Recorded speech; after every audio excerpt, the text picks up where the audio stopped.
നിലനിൽപ്പിന് വേണ്ടി സ്വയം പ്രതിരോധത്തിൻ്റെ ഭാഗമായി ഇസ്രായേൽ ഇറാൻ്റെ സൈനിക കേന്ദ്രങ്ങളെ, ആണവ കേന്ദ്രങ്ങളെ, സൈനിക മേധാവിമാരെ ലക്ഷ്യമിട്ടുകൊണ്ട് അതിരൂക്ഷമായിട്ടുള്ള ഒരു ആക്രമണം തന്നെയാണ് ഇപ്പോൾ നടത്തിക്കൊണ്ടിരിക്കുന്നത്.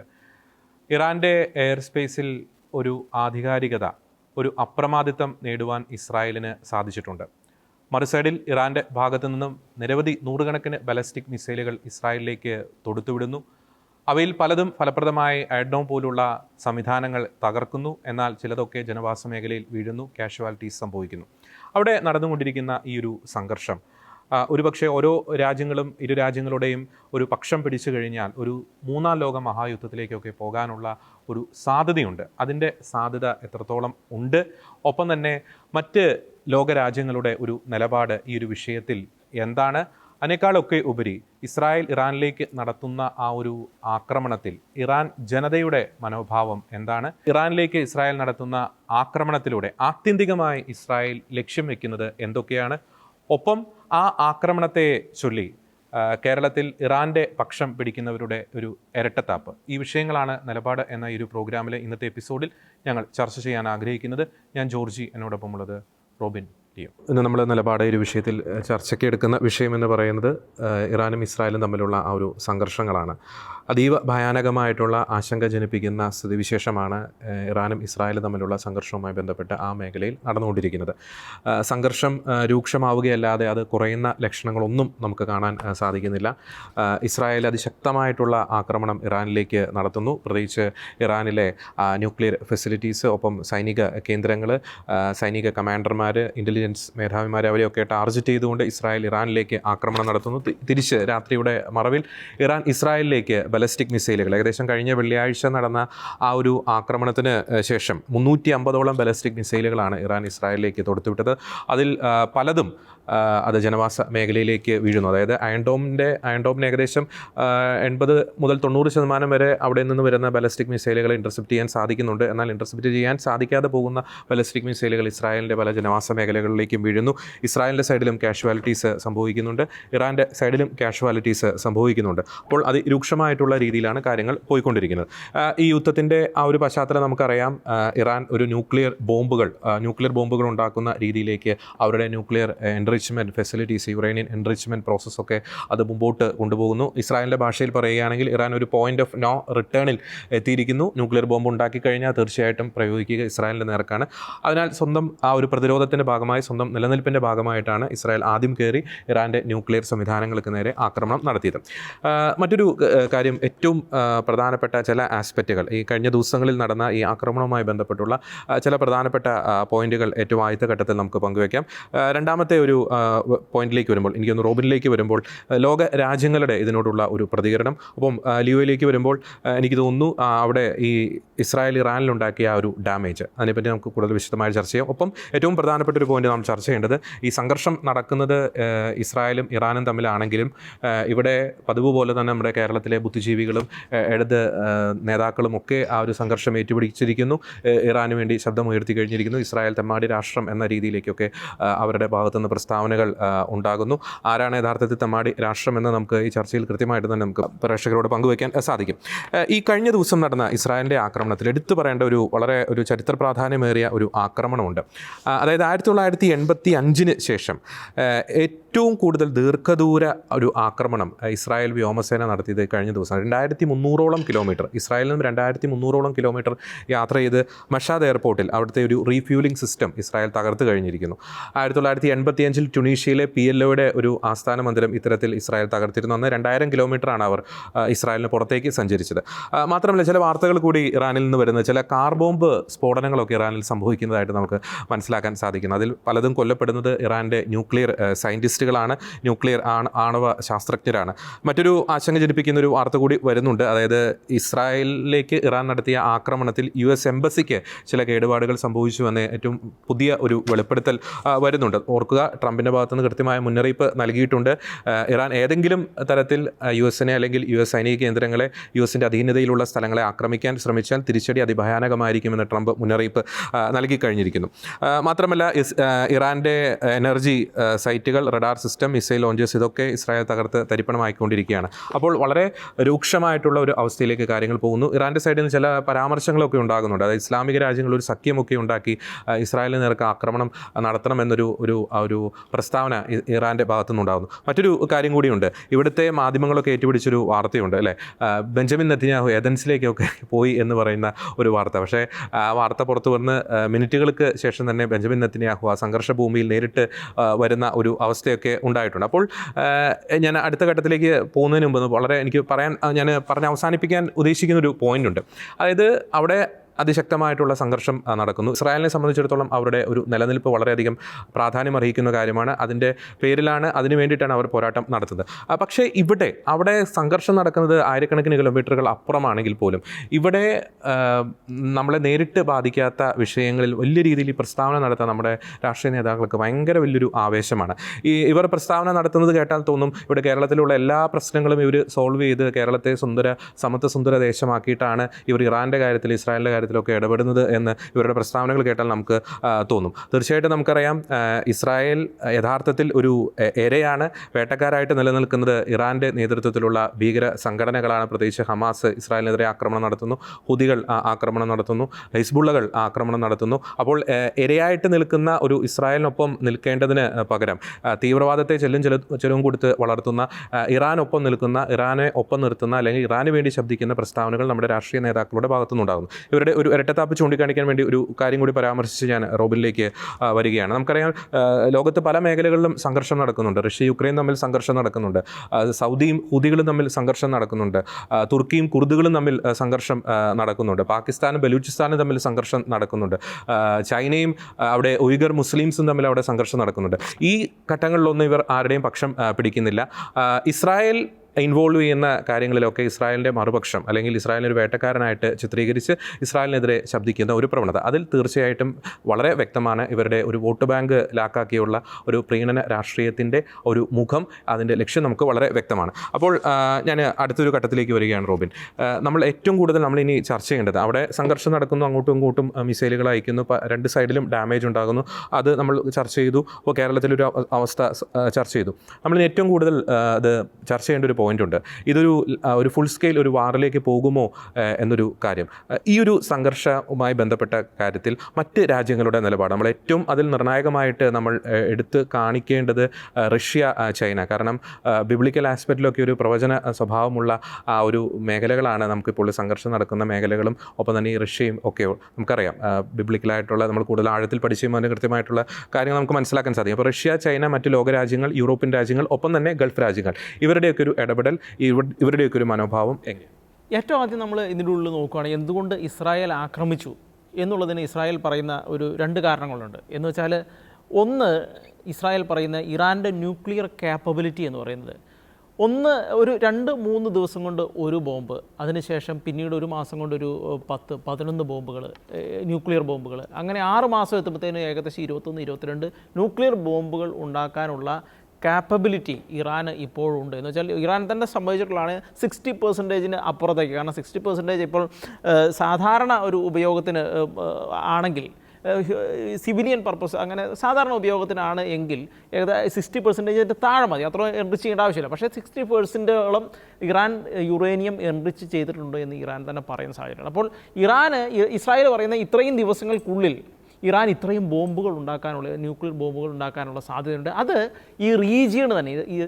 അതുകൊണ്ടാണ് ഇസ്രായേൽ പറയുന്നത് അമേരിക്കയും ബാക്കിയുള്ള രാജ്യങ്ങളും ഇതിൻ്റെ ഉള്ളിൽ ഈ യുദ്ധത്തിൽ ഇടപെടണം എന്ന് ആവശ്യപ്പെടുന്നതിൻ്റെ കാരണം ഈ റീജിയണ് തന്നെ അതൊരു ത്രെട്ടായിട്ട് മാറുന്നുണ്ട്. ഇപ്പോൾ അമേരിക്കയാണെങ്കിൽ എല്ലാ രാജ്യങ്ങൾക്കും അതൊരു ത്രെട്ടാണ്. കാരണം ഇറാൻ ഇത്രയും ന്യൂക്ലിയർ ബോംബുകൾ ഉണ്ടാക്കിയെടുക്കുന്ന സാഹചര്യം ഉണ്ടാവുകയാണ് എന്നുണ്ടെങ്കിൽ.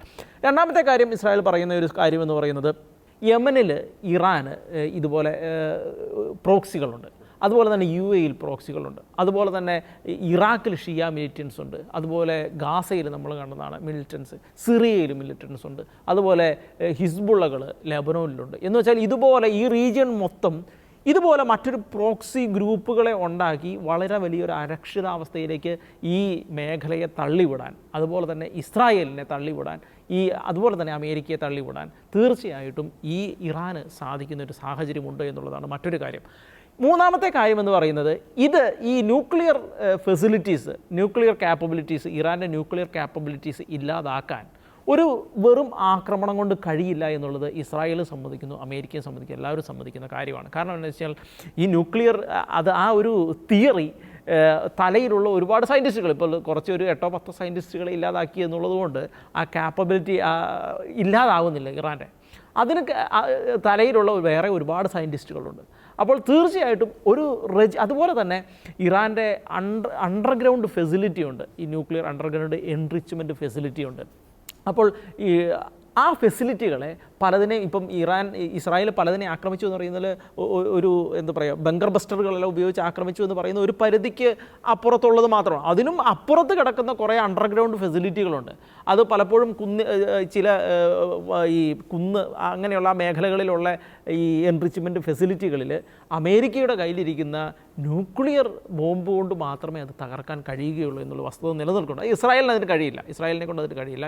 അതുകൊണ്ടാണ് അമേരിക്കയെ തീർച്ചയായിട്ടും ഇസ്രായേൽ ഇതിലേക്ക് ക്ഷണിക്കുന്നത്.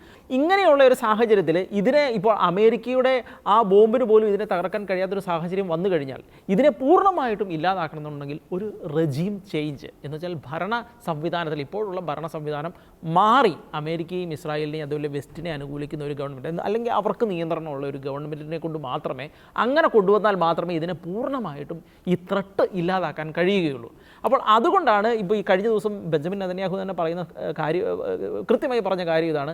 എന്ന് വെച്ചാൽ നമ്മുടെ പ്രൈമറി ടാർഗറ്റ് എന്ന് പറയുന്നത് കൃത്യമായിട്ട് ന്യൂക്ലിയർ ഫെസിലിറ്റികളാണ്, അത് നമ്മൾ ആക്രമിച്ചു. പക്ഷേ യഥാർത്ഥ ടാർഗറ്റ് എന്ന് പറയുന്നത് ഈ റെജീം ചേഞ്ച് ആണെന്ന് പുള്ളി തന്നെ വളരെ കൃത്യമായിട്ട് പറയുന്ന സാഹചര്യമാണ്. ഈ ഡൊണാൾഡ് ട്രംപിൻ്റെ പല പ്രസ്താവനകളും അതുതന്നെയാണ് പറയുന്നത്. നിങ്ങൾ കൃത്യമായി ഈ ന്യൂക്ലിയർ ആ ഒരു ട്രീറ്റിയിലേക്ക് വരിക, ഞങ്ങൾ പറയുന്നത് വെച്ചാൽ സീറോ എൻറിച്ച്മെൻ്റ് ആണ്. ഡൊണാൾഡ് നമ്മൾ പലപ്പോഴും പറയും ഈ ന്യൂക്ലിയർ വെപ്പൺ ഉണ്ടാക്കുന്നതിന് അതിനാണ് ട്രീറ്റിയിലേക്ക് പോകുന്നത്. പക്ഷേ അതല്ല, കൃത്യമായിട്ട് അമേരിക്ക ഇറാനോട് ആവശ്യപ്പെടുന്നത് സീറോ എൻറിച്ച്മെൻ്റ് ആണ്. അത് ഇറാൻ അത് സമ്മതിക്കാൻ എന്ന് വെച്ചാൽ ഒരിക്കലും ഇറാൻ അത് സമ്മതിക്കില്ല എന്നുള്ളത് വ്യക്തമാണ്. അപ്പോൾ അതിൻ്റെ ഒരു മിഡിൽ ഗ്രൗണ്ടിൽ ഒരു ട്രീറ്റിയിലേക്ക് എത്താൻ വേണ്ടിയാണ് ഇത്രയും കാലം ശ്രമിച്ചുകൊണ്ടിരുന്നത്. ആ ട്രീറ്റിയിലേക്ക് ഈ സീറോ എൻറിച്ച്മെൻറ്റ് തന്നെ അമേരിക്ക അത് കൃത്യമായിട്ട് അത് വേണം എന്ന് പറയുന്നു. ഇസ്രായേൽ പറയുന്നു സമ്പൂർണ്ണമായിട്ടും ഇറാനിൽ നിന്ന് ഇല്ലാതാക്കണമെന്ന് പറയുന്നു. അങ്ങനെയുള്ള ഒരു അവസരത്തിൽ ഇറാൻ അത് നിഷേധിക്കുന്ന സാഹചര്യത്തിലാണ് ഒരു ആക്രമണത്തിലേക്ക് പോകുന്നത് എന്നുള്ളതാണ് ഇതിൻ്റെ ഉള്ളിൽ ഏറ്റവും പ്രധാനമായിട്ട് വസ്തുത നമ്മൾ മനസ്സിലാക്കേണ്ടിയിരിക്കേണ്ടത്. രണ്ടാമത്, ഇനി ആക്രമണം നടത്തിയപ്പോൾ ഇറാൻ അത് വലിയ സർപ്രൈസ് ഷോക്കായിരുന്നു എന്ന് പറയപ്പെടുന്നുണ്ട്. അതിന് എനിക്ക് തോന്നുന്നു ഈ ഇറാനിലെ തന്നെ ഒരു പ്രൊഫസർ മുഹമ്മദ് മൊറാണ്ടി പറഞ്ഞൊരു കാര്യം അത് റെലവൻ്റായിട്ട് തോന്നി. എന്ന് വെച്ചാൽ അദ്ദേഹം പറഞ്ഞതാണ്, അമേരിക്കയുടെയും ഇസ്രായേലിൻ്റെയും വെസ്റ്റിൻ്റെയും സ്വഭാവം ഒരുപാട് പതിറ്റാണ്ടുകളായിട്ട് ഞങ്ങൾക്കറിയാം. ഇപ്പോൾ ചർച്ചകൾ നടത്തുന്നുണ്ട് എന്ന് പറഞ്ഞാൽ പോലും, ഇത് ഞങ്ങളെ വഴിതിരിച്ചു വിടാനാണ് എന്നൊക്കെ പറഞ്ഞാൽ പോലും ഞങ്ങൾക്ക് കൃത്യമായിട്ട് അറിയാം ഇവരുടെ സ്വഭാവം എന്താണ് എന്നറിയാം, ഇവരേത് രീതിയിലാണ് ആക്രമിക്കുന്നതെന്നറിയാം, ഇറാഖിൽ ഇവരെങ്ങനെയാണ് ആക്രമിച്ചതെന്നറിയാം, ഇറാഖും ഇറാനും തമ്മിലുണ്ടായ യുദ്ധത്തിൽ എങ്ങനെയാണ് ഇവരൊക്കെ ഇടപെട്ടത് എന്ന് ഞങ്ങൾക്കറിയാം. അതുകൊണ്ട് അതിനനുസരിച്ചാണ് ഞങ്ങളുടെ ഫെസിലിറ്റികളും കാര്യങ്ങളും എല്ലാം ഞങ്ങൾ ഉണ്ടാക്കിയേക്കുന്നത്. അതുപോലെ തന്നെ ഇവർ ചർച്ചകൾ നടത്തിയാൽ പോലും ഇവർ ആക്രമണത്തിനും മടിക്കില്ല എന്നുള്ളത് ഞങ്ങൾക്ക് കൃത്യമായിട്ട് അറിയാവുന്നത്. അപ്പോൾ അതിനെല്ലാം ഞങ്ങൾ പ്രിപ്പയർഡ് ആയിരുന്നു. പക്ഷേ ഞങ്ങൾ പ്രിപ്പയർഡ് അല്ലാതിരുന്ന ഒരേ ഒരു കാര്യം എന്ന് പറയുന്നത്, ഒരിക്കലും ഈ ടോപ്പ് ലീഡർഷിപ്പിനെ ടാർഗറ്റ് ചെയ്യും എന്ന് ഞങ്ങൾ പ്രതീക്ഷിച്ചിരുന്നില്ല. ഇസ്രായേൽ ടാർഗറ്റ് ചെയ്യുമെന്ന് ഞങ്ങൾ പ്രതീക്ഷിച്ചില്ല. പക്ഷേ അത് സംഭവിച്ചു. അത് ഞങ്ങൾക്ക് സർപ്രൈസിങ് ആയിരുന്നു, അത് ഞങ്ങളുടെ ഫെയിലിയർ ആയിരുന്നു എന്ന് അയാൾ കൃത്യമായിട്ട് പറയുന്ന സാഹചര്യമുണ്ട്. അപ്പോൾ അത് വളരെ കൃത്യമാണ്. കാരണം എന്താ വെച്ചാൽ ഇസ്രായേൽ ആക്രമണത്തിൽ ഇവരുടെ ബാലിസ്റ്റിക് മിസൈൽ, രണ്ട് കാര്യങ്ങളായിരുന്നു ഇസ്രായേൽ ടാർഗറ്റ് ചെയ്തത്. ഒന്ന് ബാലിസ്റ്റിക് മിസൈൽ. നമുക്കറിയാം ബാലിസ്റ്റിക് മിസൈൽ ഇപ്പോൾ എത്രത്തോളം ഡാമേജാണ് ഇസ്രായേൽ ഉണ്ടായിക്കൊണ്ടിരിക്കുന്നത് നമുക്കറിയാം. ആ ബാലിസ്റ്റിക് മിസൈൽ പ്രോഗ്രാം, അതുപോലെ ഈ ന്യൂക്ലിയർ ഫെസിലിറ്റികൾ, ഇത് രണ്ടുമാണ് പ്രൈമറി ടാർഗറ്റായിട്ട് ഇസ്രായേൽ ആദ്യഘട്ടത്തിൽ ആക്രമിച്ചത്. രണ്ടാമത്തെ ഘട്ടത്തിലേക്കാണ് പിന്നെ ഊർജ്ജ മേഖലകളെ ആക്രമിക്കുന്ന സാഹചര്യമുണ്ട്. ഇനി അവിടുന്ന് അങ്ങോട്ട് പിന്നെ ഏതൊക്കെ മേഖലകളെ ആക്രമിക്കാൻ ഇസ്രായേൽ പ്ലാൻ ചെയ്യുന്നുണ്ടെന്ന് ഇനി വരും ദിവസങ്ങളിൽ നമുക്കറിയുള്ളൂ. എന്താണെങ്കിലും അങ്ങനെയാണ് ഇസ്രായേൽ ഇത് പ്ലാൻ ചെയ്തത്. അപ്പോൾ അത് ആക്രമണം ഇറാനും കൃത്യമായിട്ട് അറിയാമായിരുന്നു. അപ്പോൾ ഇറാനെ പൂർണ്ണമായും ന്യൂട്രലൈസ് ചെയ്തില്ല എന്നതിൻ്റെ വ്യക്തമായ തെളിവാണ് ഇറാൻ തിരിച്ച് പല വേവുകളായിട്ട് ഇസ്രായേലിലേക്ക് ആക്രമണം നടത്തി എന്നുള്ളതിൻ്റെ ഒരു കാര്യം. അതിൻ്റെ ഉള്ള ഒരു കാര്യം കൂടെ നമ്മൾ എടുത്തു പറയേണ്ടതുണ്ട്. ലോകം ഇന്ന് അഭിമുഖീകരിക്കുന്ന വലിയൊരു പ്രതിസന്ധി എന്ന് പറയുന്നത്, പലപ്പോഴും നമ്മൾ വിചാരിച്ചിരുന്നു ഈ മിസൈൽ പ്രതിരോധ സംവിധാനങ്ങൾ രാജ്യങ്ങൾക്ക് രക്ഷയാകുമെന്നുള്ളത്. പക്ഷേ മിസൈൽ പ്രതിരോധ സംവിധാനങ്ങൾ സമ്പൂർണ്ണമായിട്ടും അതും അല്ലെങ്കിൽ ഒരു വളരെ വളരെ വലിയ തോതിൽ പരാജയമാകുന്ന ഒരു കാഴ്ച കൂടി ഈ ആധുനിക ഈ ആക്രമണ രീതികളിൽ കാണുന്നു എന്നുള്ളതാണ് ഏറ്റവും പ്രധാന വസ്തുത എന്ന് പറയുന്നത്. കാരണം ഇസ്രായേലിൻ്റെ പ്രതിരോധം എന്ന് പറയുന്നത് താടുണ്ട്, ഡേവിഡ് സ്ലിംഗ് ഉണ്ട്, അതുപോലെ തന്നെ അയൺ ഡോം ഉണ്ട്, അതുപോലെ തന്നെ ഇത് ഈ പാട്രിയോട്ടിക് മിസൈൽ, അമേരിക്കയുടെ പാട്രിയോട്ടിക് മിസൈൽ സിസ്റ്റം ഉണ്ട്. അങ്ങനെ 5-6 ലെയറുകളായിട്ട് നിൽക്കുന്ന ഈ മിസൈൽ സിസ്റ്റങ്ങളെ, ആ പ്രതിരോധ സിസ്റ്റങ്ങളെ എല്ലാം കടന്നുകൊണ്ട് ഹൈപ്പർസോണിക് മിസൈൽ ഇസ്രായേലിൽ വന്ന് വീഴുമ്പോൾ കൃത്യമായിട്ടും ഈ ആധുനിക കാലത്ത് ഈ മിസൈൽ പ്രതിരോധ സംവിധാനങ്ങൾ പരാജയപ്പെടുത്തും എന്നുള്ളതാണ്. കാരണം എന്ന് വെച്ചാൽ 1960കളിൽ സോവിയറ്റ് യൂണിയനെതിരെ അമേരിക്ക ഇതുപോലെ മിസൈൽ സിസ്റ്റം ഉണ്ടാക്കാൻ ശ്രമിച്ചിരുന്നു, 80കളിൽ ശ്രമിച്ചിരുന്നു. അതെല്ലാം കൃത്യമാകുന്നില്ല. അതിനെല്ലാം പെനിട്രേറ്റ് ചെയ്യാൻ കഴിയുന്ന അഡ്വാൻസ്ഡ് ആയിട്ടുള്ള മിസൈലുകൾ വികസിപ്പിക്കുന്നു എന്ന് കണ്ട് പിന്നീട് അമേരിക്കയും USSRും തമ്മിൽ ട്രീറ്റിയിലേക്ക് പോവുകയായിരുന്നു. അതിനുശേഷം പിന്നീട് USSRന്റെ തകർച്ചയോടെ പിന്നീടും മിസൈൽ സിസ്റ്റങ്ങൾ, ഈ പ്രതിരോധ സിസ്റ്റങ്ങൾ ഉയർന്നു വന്നു. പക്ഷേ ഇതൊന്നും എഫക്റ്റീവ് ആകുന്നില്ല എന്നുള്ളത് ഒരു വലിയ വസ്തുതയാണ്. അതുകൊണ്ട് ഈ മോഡേൺ കാലഘട്ടത്തിൽ യുദ്ധം നടന്നു കഴിഞ്ഞാൽ കൃത്യമായിട്ടും രണ്ടു വശത്തും കാഷ്വാലിറ്റി ഉണ്ടാകും എന്നുള്ളതിൻ്റെ തെളിവാണ് ഇപ്പോൾ നടന്നുകൊണ്ടിരിക്കുന്ന വാർ എന്ന് പറയുന്നത്. വെച്ചാൽ നമുക്കറിയാം, ഈ വിറ്റ്കോഫ്, മിഡിൽ ഈസ്റ്റിലേക്കുള്ള അമേരിക്കയുടെ പ്രതിരോധ അദ്ദേഹം ഈ യുദ്ധം തുടങ്ങുന്നതിന് മുന്നേ ഈ ക്ലോസ് ഡോർ മീറ്റിങ്ങിൽ പറഞ്ഞൊരു കാര്യം, ഇറാനും ഇസ്രായേലും തമ്മിൽ ഒരു വാറിലേക്ക്, സമ്പൂർണ്ണ വാറിലേക്ക് പോവുകയാണ് എന്നുണ്ടെങ്കിൽ കൃത്യമായും ഇസ്രായേലിലടക്കം വലിയ കാഷ്വാലിറ്റി ഉണ്ടാകും എന്ന് പറയുന്നുണ്ട്. ഇപ്പോഴും പൂർണ്ണമായ വാറിലേക്ക് പോയില്ല എന്നുള്ളതൊരു വസ്തുതയാണ്. അപ്പോൾ ഈ വാറിൻ്റെ മറ്റൊരു വസ്തുത എന്ന് പറയുന്നത്, ഇവരാരും, ഈ ഇസ്രായേലാണെങ്കിലും ഇറാനാണെങ്കിലും വലിയ ഒരു എസ്കലേഷനിലേക്ക് പോകുന്നില്ല എന്നുള്ളതാണ്. കാരണം ഇറാൻ്റെ തിരിച്ചുള്ള ആക്രമണമാണെങ്കിൽ പോലും നമ്മൾ അന്ന് ആദ്യത്തെ 2 പ്രാവശ്യം, കഴിഞ്ഞ വർഷം 2 പ്രാവശ്യം ഇസ്രായേലും ഇറാനും തമ്മിൽ ആക്രമണം നടത്തിയപ്പോഴും വലിയ ഒരു ആക്രമണം ഇറാൻ നടത്തി. പക്ഷേ അത്രയും വലിയ ആക്രമണം പോലും ഇറാൻ തിരിച്ചിപ്പോൾ നടത്തുന്നില്ല എന്നുള്ളൊരു വസ്തു. എന്ന് വെച്ചാൽ രണ്ടു കൂട്ടരും, ഇറാൻ ഇപ്പോഴും ഒരു വെടിനിർത്തലിന് സാധ്യതയോടെ നിൽക്കുകയാണ്. ഇന്ന് എസ്കലേഷന് പോകുന്നില്ല. ഇറാനെ സംബന്ധിച്ച് അമേരിക്കയും കൂടി വരുന്ന സാഹചര്യത്തിൽ ഇറാന് തടഞ്ഞു നിർത്താൻ കഴിയില്ല, സമ്പൂർണ്ണ ഒരു ഡിവാസ്റ്റേഷനിലേക്ക് പോകുന്ന സാഹചര്യം. അപ്പോൾ അത് ഇറാൻ ആഗ്രഹിക്കുന്നില്ല. അതുകൊണ്ട് വലിയൊരു ആക്രമണം ഇസ്രായേലിലേക്ക് നടന്നില്ല. പക്ഷേ ഇസ്രായേൽ തിരിച്ച് കൃത്യമായിട്ട് അവരുടെ എന്തൊക്കെ ഫെസിലിറ്റികളാണോ ഇറാൻ്റെ ആക്രമിച്ച് ആക്കണമെന്ന് അവർക്കൊരു പ്ലാനുണ്ട്. ആ പ്ലാൻ അനുസരിച്ചുള്ള എല്ലാ സാധനങ്ങളും ഇസ്രായേൽ ചെയ്തുകൊണ്ടിരിക്കുന്നു എന്നുള്ളൊരു വസ്തു കൂടി ഇവിടെ നിലനിൽക്കുന്നുണ്ട്. ഇനി ഇതിനും അപ്പുറത്തേക്ക് ഒരു വസ്തു കൂടി നമ്മൾ പറഞ്ഞു വെക്കേണ്ടത്, ഇത് യഥാർത്ഥത്തിൽ ഇസ്രായേൽ ഇറാൻ വാറിനും അപ്പുറത്ത് ഇത് അമേരിക്ക, നാറ്റോ, ഇറാൻ വാറാണ് എന്ന് തന്നെ പറഞ്ഞു വെക്കേണ്ടി വരും. കാരണം എന്താ വെച്ച് കഴിഞ്ഞാൽ, ഡൊണാൾഡ് ട്രംപ് പറഞ്ഞൊരു കാര്യം ഉണ്ടായിരുന്നു, ഈ ഇസ്രായേലാണ് ആക്രമിക്കുന്നത് എന്നുണ്ടെങ്കിലും ഇതിൻ്റെ എല്ലാ ഫെസിലിറ്റികളും ഞങ്ങളുടേതാണ്, ഇതിൻ്റെ എല്ലാ സാധനവും ഞങ്ങളുടേതാണ്. ഇനി നിങ്ങൾ കൃത്യമായിട്ട് ഒരു ട്രീറ്റിയിലേക്ക്, ഒരു ചർച്ചയിലേക്ക് കടന്നു വരിക, ഇല്ല എന്നുണ്ടെങ്കിൽ ഈ ഫെസിലിറ്റി മുഴുവൻ ഞങ്ങളുടേതാണ് എന്ന് വെച്ചാൽ അദ്ദേഹം പറഞ്ഞു വെക്കുന്ന കുറച്ച് കഴിഞ്ഞാൽ ഒരു പക്ഷേ ഞങ്ങളും കൂടി ഇടപെടാൻ സാധ്യതയുണ്ട്. എന്ന് വെച്ചാൽ അമേരിക്ക ഈ യുദ്ധം നീണ്ടുപോകുന്ന ഒരു സാഹചര്യം, ഇത്രയും കൂടി ഇൻറ്റൻസിഫൈഡ് ആകുന്ന ഒരു സാഹചര്യം, ഇസ്രായേൽ അതാണ് ആഗ്രഹിക്കുന്നത്. അങ്ങനെ ഒരു സാഹചര്യത്തിലേക്ക് ഇന്നത്തെ സമയത്ത് ഇപ്പോൾ നമുക്കറിയാം, വെറുതെ അല്ല ബ്രിട്ടൻ്റെ വിമാനവാഹിനി കപ്പൽ ഈ മേഖലയിലൂടെ നടക്കുന്നത്, അറേബ്യൻ കടലിൽ നിൽക്കുന്നത്. അത് കൃത്യമായിട്ടും ഇറാനെ ആക്രമിക്കാൻ വേണ്ടി തന്നെയാണ്. അമേരിക്കയും ബ്രിട്ടനും ഒരേപോലെ ഇറാനിലേക്ക് ആക്രമണം നടത്തുന്ന ഒരു സാധ്യതയും വിദൂരമല്ല. ഇനി ചർച്ചകളിലൂടെ ആവുകയാണെങ്കിൽ മാത്രം, അല്ലെങ്കിൽ കൃത്യമായിട്ടും ആക്രമിക്കുന്ന ഒരു സാധ്യതയുണ്ടാകും.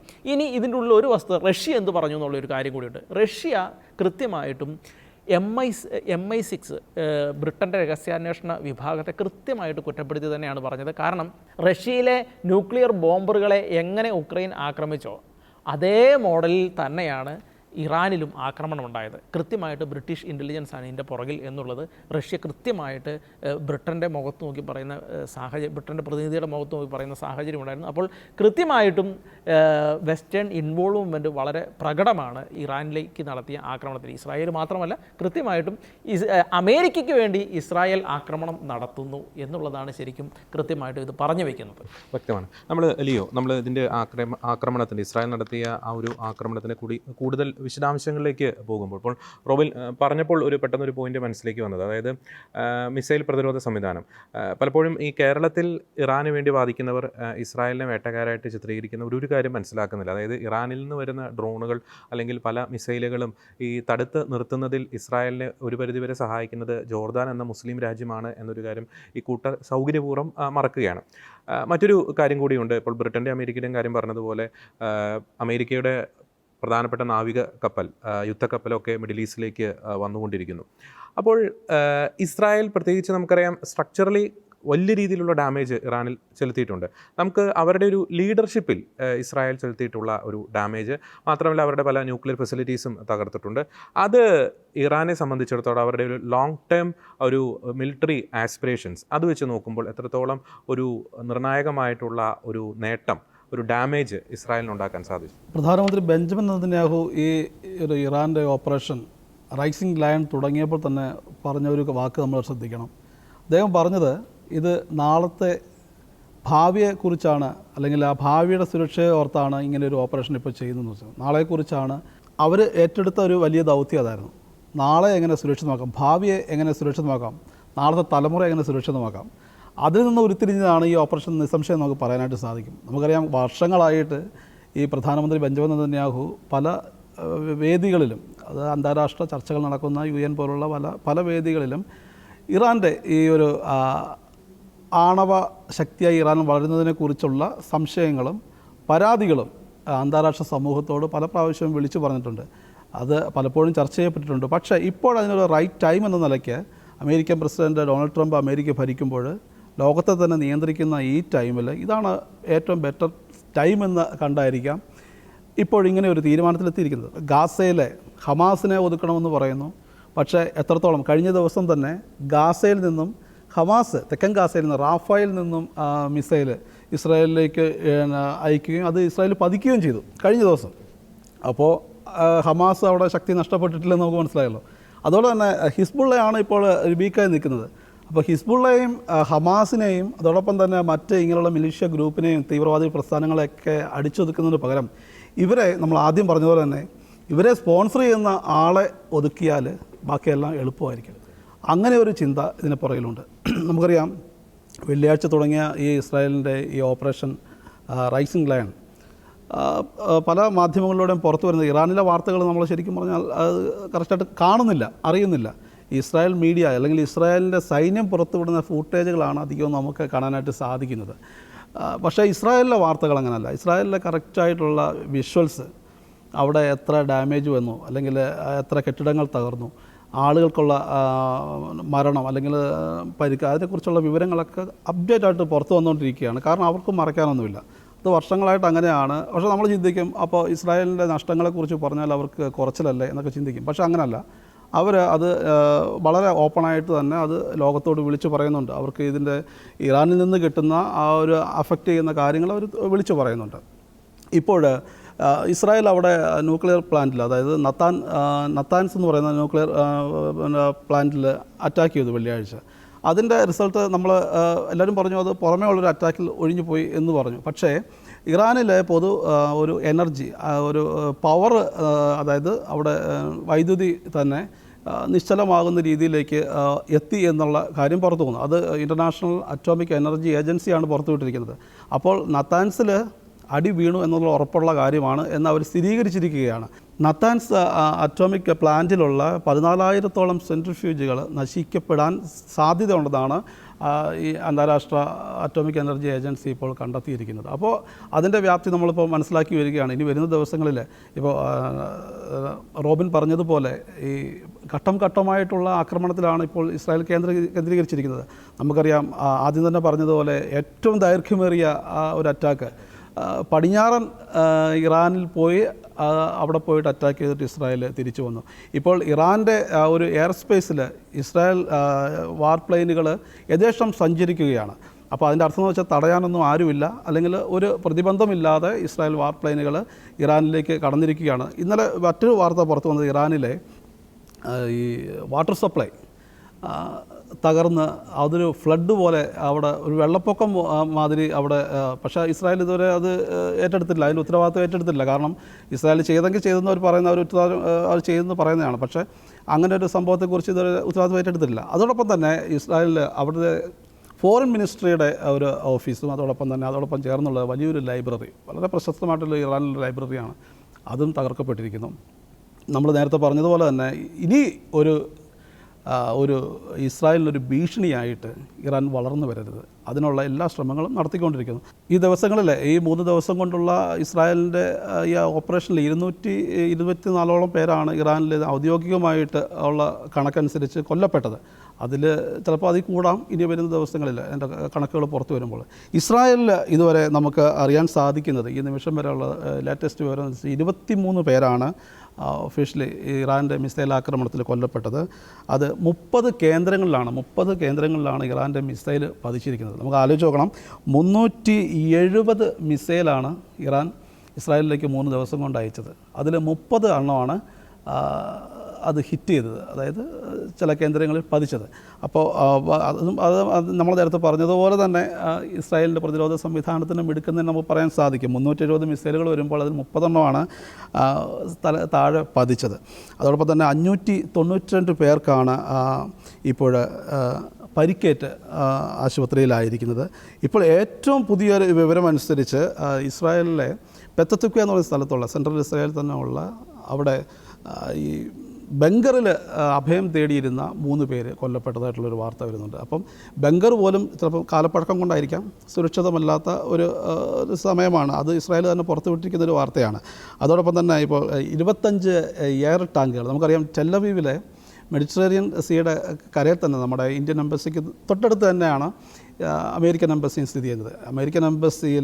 അമേരിക്കൻ എംബസിക്ക് സമീപം അപ്പോൾ ഇവിടെ മിസൈൽ ആക്രമണം ഉണ്ടായിരിക്കുകയാണ്. നമുക്കറിയാം ട്രംപ് പല പ്രാവശ്യം പറഞ്ഞു അമേരിക്കയുടെ സൈനിക കേന്ദ്രങ്ങളിലോ അല്ലെങ്കിൽ അമേരിക്കൻ ഫെസിലിറ്റികൾ എന്തെങ്കിലും ആക്രമണം നടത്തിയാൽ തിരിച്ച് പ്രതികരിക്കും, അത് കടുത്തതായിരിക്കുമെന്ന് ട്രംപ് ഓൾറെഡി പറഞ്ഞു കഴിഞ്ഞു. അപ്പോൾ ഇനി എന്താണ് സംഭവിക്കുക എന്ന് നമുക്ക് പറയാൻ സാധിക്കില്ല. എന്തായാലും ഇപ്പോൾ ഏറ്റവും പുതിയതായിട്ട് വരുന്നൊരു വാർത്തയനുസരിച്ച് 25 എയർ ടാങ്കർ അമേരിക്കയിൽ നിന്ന് പുറപ്പെട്ടു കഴിഞ്ഞു യൂറോപ്പിലേക്കും മിഡിൽ ഈസ്റ്റിലേക്കും എന്നുള്ളൊരു വലിയൊരു വാർത്ത ഇപ്പോൾ പുറത്തു വരുന്നുണ്ട്.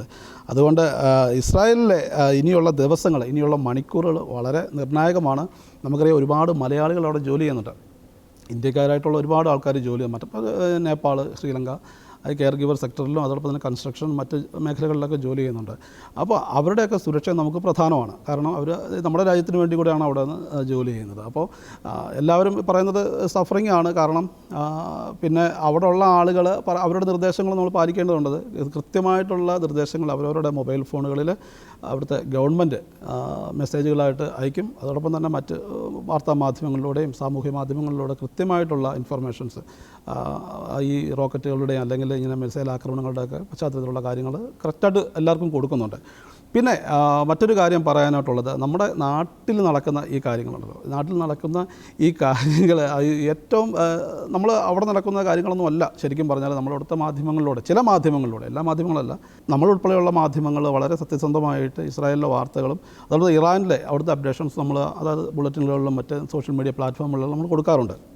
പക്ഷേ ചില മീഡിയകളൊക്കെ പറഞ്ഞ വാക്കുകൾ തന്നെ തിരുത്തി പറയേണ്ട സാഹചര്യത്തിലേക്ക് വന്നിരിക്കുകയാണ്. കാരണം കഴിഞ്ഞ ദിവസം നമ്മൾ നേരത്തെ ചർച്ച ചെയ്തതുപോലെ ബെഞ്ചമിൻ നെതന്യാഹു ഏതൻസിലോട്ട് മുങ്ങി, ഗ്രീസിലേക്ക് മുങ്ങി എന്നൊക്കെ പറഞ്ഞ് വാർത്ത കേട്ട് മണിക്കൂറുകൾ തികഞ്ഞില്ല. അദ്ദേഹം അവിടെ ദുരന്ത മേഖലയിൽ സന്ദർശിക്കുകയുണ്ടായി. അദ്ദേഹത്തിൻ്റെ മകൻ്റെ കല്യാണം വരെ ഈ ഒരു ദുരന്തം കാരണം മാറ്റിവെച്ചിരിക്കുകയാണ്. അപ്പോൾ ഈ വാർത്താ മാധ്യമങ്ങളിലൂടെ, ചില മാധ്യമങ്ങളിലൂടെ വരുന്ന വാർത്തകൾ സത്യമല്ല എന്നുള്ളത് എല്ലാവർക്കും അറിയാം. പക്ഷേ ഇസ്രായേൽ ഒരു പൊതുശത്രു എന്ന നിലയിൽ ആണ് എല്ലാവരും ഈ കാര്യങ്ങളെ സമീപിക്കുന്നത് എന്നുള്ളത് പറയാൻ വേണ്ടി മാത്രം ഓർമ്മിപ്പിച്ചെന്ന് മാത്രം. അത് വ്യക്തമാണ്. ഞാൻ ഏറ്റവും കൺക്ലൂഷന് മുമ്പ് 3 പോയിന്റ് ഒന്ന് പറയാൻ ആഗ്രഹിക്കുകയാണ്. പലപ്പോഴും ഈ ഇസ്രായേൽ ഇറാൻ സംഘർഷവുമായി ബന്ധപ്പെട്ട് പല മാധ്യമങ്ങളും, പ്രത്യേകിച്ച് കേരളത്തിലെ മാധ്യമങ്ങൾ ചർച്ച ചെയ്യാത്ത ഒരു ആംഗിളുണ്ട്. ഒരു രാജ്യം ആക്രമിക്കപ്പെടുമ്പോൾ, ഇപ്പോൾ ഉദാഹരണം പറയുകയാണെങ്കിൽ ഇന്ത്യയും പാകിസ്ഥാനും തമ്മിൽ യുദ്ധമുണ്ടായി.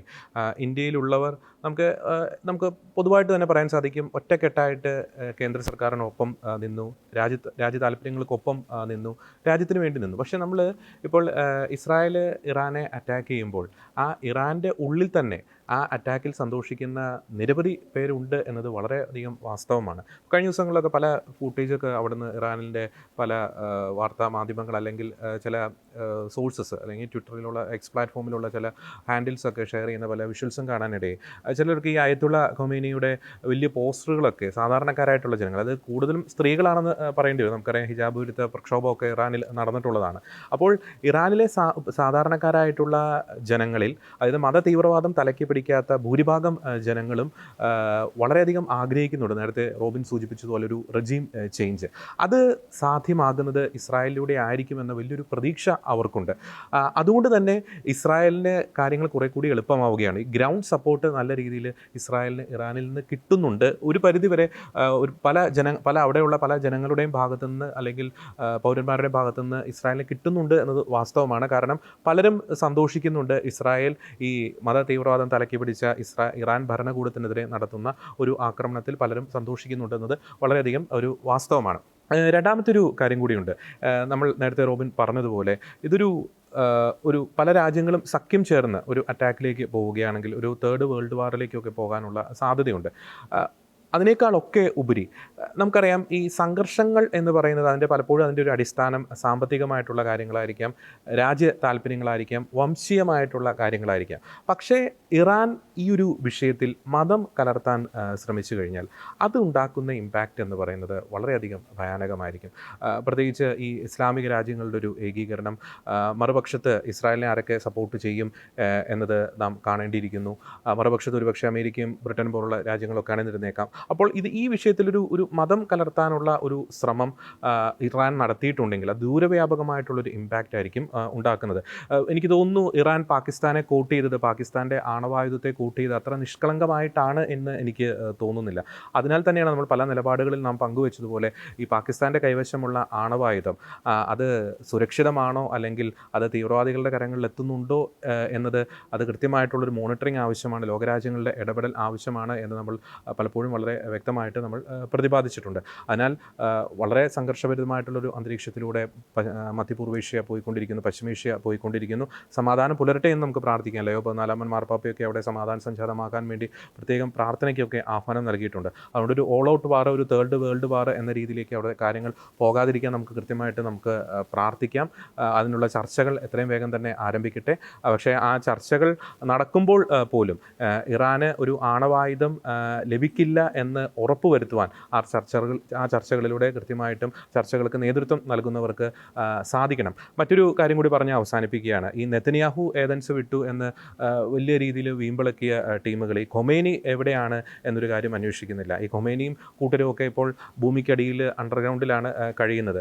ഈ യുദ്ധം ആരംഭിച്ച ശേഷം, സംഘർഷം ആരംഭിച്ച ശേഷം നെതന്യാഹു പലതവണ പബ്ലിക് ഡൊമൈനിൽ പ്രത്യക്ഷപ്പെട്ടിട്ടുണ്ട്, സംഘർഷ ഭൂമിയിലേക്ക് നേരിട്ട് വന്നിട്ടുണ്ട്. പക്ഷേ അതിനുള്ള ഒരു നട്ടല് ചങ്കുറപ്പൊന്നും ഈ ഖൊമേനിമാർക്ക് ഇല്ല, ഖൊമേനി കുടുംബത്തിന് ഉണ്ടായില്ല എന്നത് വളരെ വ്യക്തമാണ്. അതുകൊണ്ട് പല വിഷയങ്ങളിലും ഈ കൂട്ടരുടെ ഒരു ഇരട്ടത്താപ്പ് നമുക്ക് കാണാൻ സാധിക്കും ഈ ഇസ്രായേൽ ഇറാൻ സംഘർഷവുമായി ബന്ധപ്പെട്ട്. നിലപാട് ഈ ഒരു പ്രോഗ്രാമിൻ്റെ ഇന്നത്തെ എപ്പിസോഡ് ഞങ്ങൾ അവസാനിപ്പിക്കുമ്പോൾ ഞങ്ങൾക്ക് ഒരേ ഒരു കാര്യം മാത്രമേ പറയാനുള്ളൂ. ഇസ്രായേലും ഇറാനും തമ്മിൽ നടക്കുന്ന ആ ഒരു യുദ്ധം, അതിൽ എത്രയും വേഗം ഒരു സമാധാനപരമായിട്ടുള്ള ഒരു പര്യവസാനം സംഭവിക്കട്ടെ. പക്ഷേ അങ്ങനെ ഒരു സമാധാനപൂർവ്വമായിട്ടുള്ള ഒരു സമാപനം അല്ലെങ്കിൽ ഒരു പര്യവസാനം ആ സംഘർഷത്തിന് സംഭവിക്കുമ്പോൾ കൃത്യമായിട്ടും ഉറപ്പുവരുത്തുക, ആണവായുധങ്ങൾ അല്ലെങ്കിൽ മാരകമായിട്ടുള്ള ആയുധങ്ങൾ തീവ്രവാദം തലക്കി പിടിച്ച ഭരണാധികാരികളുടെ കൈകളിൽ എത്തിച്ചേരുന്നില്ല എന്നൊരു കാര്യം ഉറപ്പുവരുത്തുക. എങ്കിൽ മാത്രമേ മധ്യപൂർവേഷ്യയിൽ അവിടെ ശാശ്വതമായിട്ടുള്ള സമാധാനം പുലരുകയുള്ളൂ. മധ്യപൂർവേഷ്യയിൽ നടക്കുന്ന പല സംഘർഷങ്ങളുടെയും അതിൻ്റെ പിന്നണിയിലേക്ക് നാം ചികഞ്ഞ് നോക്കുമ്പോൾ അതിൽ കൃത്യമായിട്ടും ഇറാൻ്റെ കൈയുണ്ട്.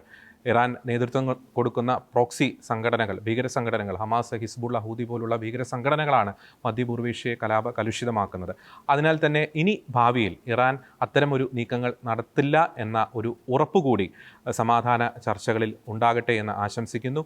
യുദ്ധം എത്രയും വേഗം തന്നെ അവസാനിക്കട്ടെ എന്ന് ആശംസിക്കുന്നു. ഒപ്പം തന്നെ ഇസ്രായേലിന് സ്വയം പ്രതിരോധത്തിനുള്ള അവകാശമുണ്ട് എന്ന ഒരു കാര്യം കൂടി ഓർമ്മിപ്പിച്ചുകൊണ്ട് നിലപാട് എന്ന ഈ ഒരു പ്രോഗ്രാമിലെ ഇന്നത്തെ എപ്പിസോഡ് ഞങ്ങൾ വൈൻഡപ്പ് ചെയ്യുന്നു.